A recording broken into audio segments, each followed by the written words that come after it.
So hello guys, आज from memory मंथन। तो आज हम पढ़ने वाले हैं क्लास 11 की बिजनेस स्टडीज़ का सेकेंड चैप्टर, मतलब कंटिन्यू करेंगे आज हम उसे। तो आज हम इस वीडियो में सोल प्रोप्राइटरशिप के मेरिट्स और डीमेरिट्स देखेंगे। तो बिना टाइम जाए के आगे बढ़ते हैं।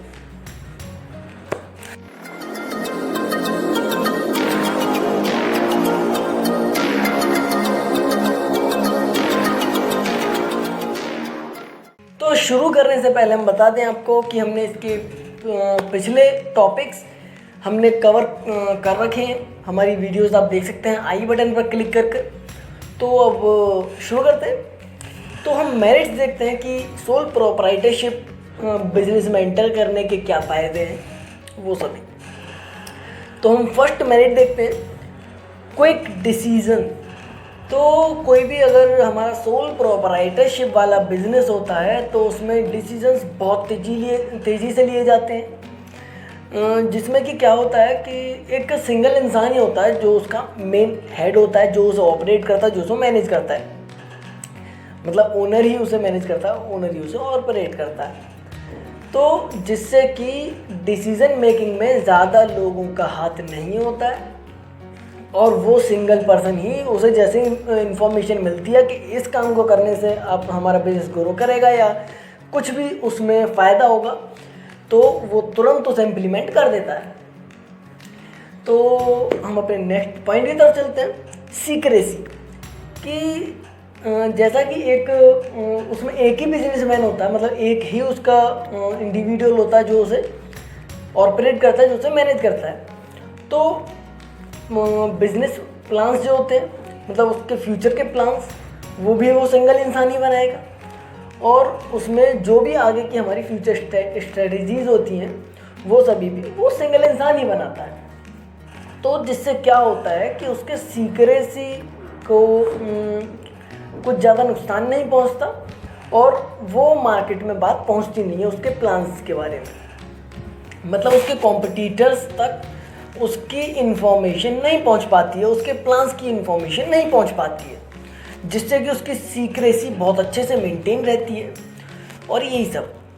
तो अभी हम अपने नेक्स्ट पॉइंट की तरफ चलते हैं, नेक्स्ट मेरिट की तरफ चलते हैं, डायरेक्ट मोटिवेशन। तो इसमें मेन पर्सन एक ही होता है। हम शुरू से इसी बात पर फोकस कर रहे हैं कि इसमें मेन पर्सन जो है वो एक ही है।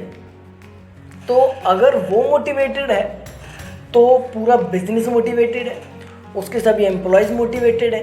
ये एक बहुत बड़ा इसका मेरिट है, बहुत बड़ा फ़ायदा है इसका कि अगर जो भी बिजनेसमैन है जो इस बिज़नेस को कर रहा है वो अगर मोटिवेटेड है तो उससे डायरेक्ट मोटिवेशन मिलेगी उसके पूरे बिजनेस को, क्योंकि वो सिंगल मेन है। तो यही सब होता है उसमें। अभी अपने नेक्स्ट मेरिट की तरफ चलते हैं, पर्सनल कंट्रोल। तो उसका पूरे बिजनेस पर अपना खुद का कंट्रोल होता है कि अगर कोई भी छोटे से छोटा डिसीज़न हो या बड़े से बड़ा डिसीज़न हो, लेगा कौन? उसका ओनर, जो उसे मैनेज कर रहा है, जो उसे ऑपरेट कर रहा है। मतलब वो प्रोपराइटर ही उसका डिसीजन लेता है कि इस बिजनेस में क्या होगा क्या नहीं होगा, ये सब। तो उसका पूरा कंट्रोल होता है, उसका पर्सनल कंट्रोल होता है अपने पूरे बिजनेस पर। अभी हम अपने नेक्स्ट मेरिट पर चलते हैं, लास्ट मेरिट पर चलते हैं। वैसे इसके मेरिट तो बहुत हैं, बट अभी हम आज इसमें 5 मेरिट्स ही कवर करेंगे और इतने ही मेन होते हैं, मतलब मेन मेरिट्स ही हम इसमें कवर करने वाले हैं। तो देखते हैं, इजी फॉर्मेशन। इसमें क्या होता है कि ये इसमें एंटर करना, कोई प्रोप्राइटरशिप फॉर्म करना बहुत ज़्यादा इजी होता है। जैसा कि इसमें कोई भी लीगल फॉर्मेलिटी नहीं होती, सिर्फ रजिस्ट्रेशन के अलावा कोई भी सेकंड लीगल फॉर्मेलिटी इसमें नहीं होती है और सिर्फ इतना ही है। और इसमें ज़्यादा कुछ काम भी नहीं होता है, तो जिससे कि वो सिंगल पर्सन आराम से कर पाता है उसे और अपना क्लियर बिजनेस कर पाता है, अपना आसानी से बिजनेस कर पाता है। तो बहुत इजी फॉर्मेशन है इसकी। अभी हम चलते हैं हमारे लिमिटेशंस पर। हमारे मेरिट्स इतने ही थे, डीमेरिट्स पर अभी आते हैं हम कि क्या क्या इसके डीमेरिट्स हैं, क्या क्या इसके लिमिटेशंस हैं। तो फर्स्ट डीमेरिट देखते हैं, लिमिटेड सोर्स ऑफ कैपिटल। कि इसमें क्या होता है कि इसमें जैसा कि एक सिंगल पर्सन होता है, सिंगल पर्सन को ही इन्वेस्ट करना होता है उसमें, तो उसमें बहुत ही लिमिटेड सोर्स ऑफ कैपिटल हो जाता है कि उसमें पैसा लगाने के लिए बहुत ही कम सोर्स होती है। कि अगर हम दूसरी तरफ देखें कि पार्टनरशिप बिजनेस होता है जिसमें कि बहुत सारे लोग होते हैं, वो सभी मिलकर एक बिज़नेस शुरू करते हैं।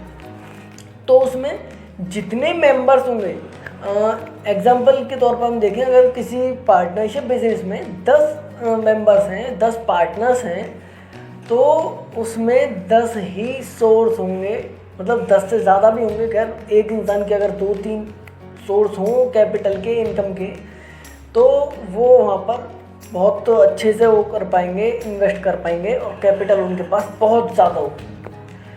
और यही इसमें प्रोपराइटरशिप बिजनेस में यही लिमिटेशन है कि इसमें बहुत ही कम लिमिटेड सोर्स ऑफ कैपिटल होती है।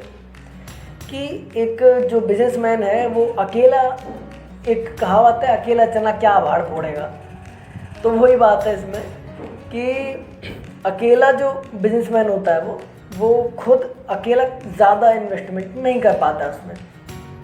अगर वो मैक्सिमाइज भी करे तो भी पार्टनरशिप बिजनेस वालों से थोड़ा कम ही कैपिटल वो इन्वेस्ट कर पाता है उसमें। अभी हम अपने नेक्स्ट पॉइंट की तरफ चलते हैं,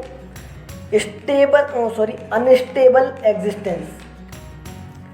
तो जैसा कि हमने ये अपने फीचर्स में भी देखा था कि एक प्रोपराइटरशिप बिजनेस का, एक सोल प्रोपराइटरशिप बिजनेस का एग्जिस्टेंस बहुत अनस्टेबल होता है। कि अगर किसी उस बिजनेसमैन का, उस प्रोपराइटर का, मतलब वो प्रोपराइटर कहीं शिफ्ट हो जाए तो उसका बिजनेस वहाँ से खत्म, अनस्टेबल हो गया। अगर उसकी डेथ हो जाए और उसका कोई सक्सेसर नहीं है तो वहाँ पर उसका वो बिजनेस ख़त्म, कोलैप्स। तो इससे क्या होता है कि बहुत अनस्टेबल हो जाता है वो बिजनेस, बहुत उसके एग्जिस्टेंस के चांसेस बहुत कम हो जाते हैं, बहुत अनस्टेबल होता है। तो इसी के साथ हम अपने नेक्स्ट पॉइंट पर आते हैं, अनलिमिटेड लायबिलिटीज़। कि इसमें मुसीबतें बहुत होती हैं, इसमें परेशानियां बहुत होती हैं।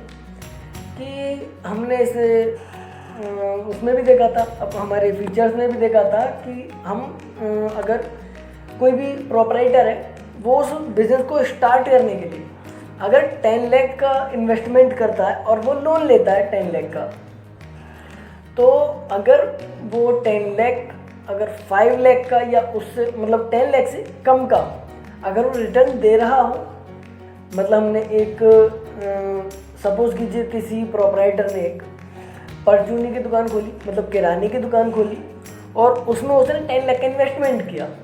अगर उस 10 लाख को इन्वेस्ट करने के बाद उसके पास सिर्फ 5 लाख का रिटर्न आ रहा है या 10 लाख से कम का रिटर्न आ रहा है, तो वो उस लोन को मीट नहीं कर पाएगा, उसे रीपे नहीं कर पाएगा, जिससे कि उसे बहुत ज़्यादा परेशानियाँ होंगी और बैंक उसे यहाँ तक मजबूर कर देगा कि उसे अपना घर बेचना पड़े, उसे अपनी पर्सनल प्रॉपर्टीज़ बेचनी पड़े।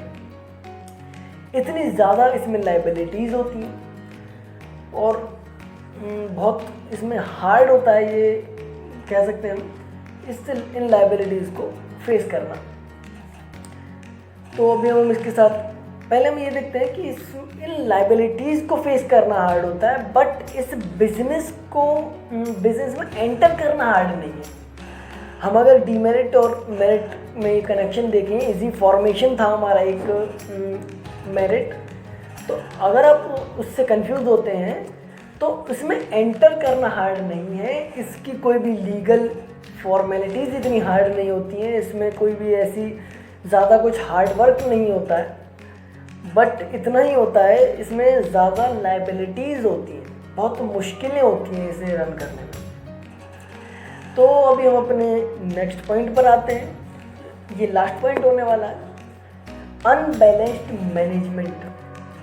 तो जैसा कि एक वो सिंगल पर्सन होता है, तो वो एक सिंगल पर्सन कितना कुछ हैंडल करेगा, वो उसके मैनेजमेंट को हैंडल करेगा, या वो उसके फाइनेंस को हैंडल करेगा, या वो उसकी फंड रेजिंग को देखेगा, या बहुत कुछ, जो इसमें बहुत कुछ ऐसे काम होते हैं जो एक सिंगल पर्सन अकेला नहीं कर सकता। तो जिससे कि इसका मैनेजमेंट बहुत ही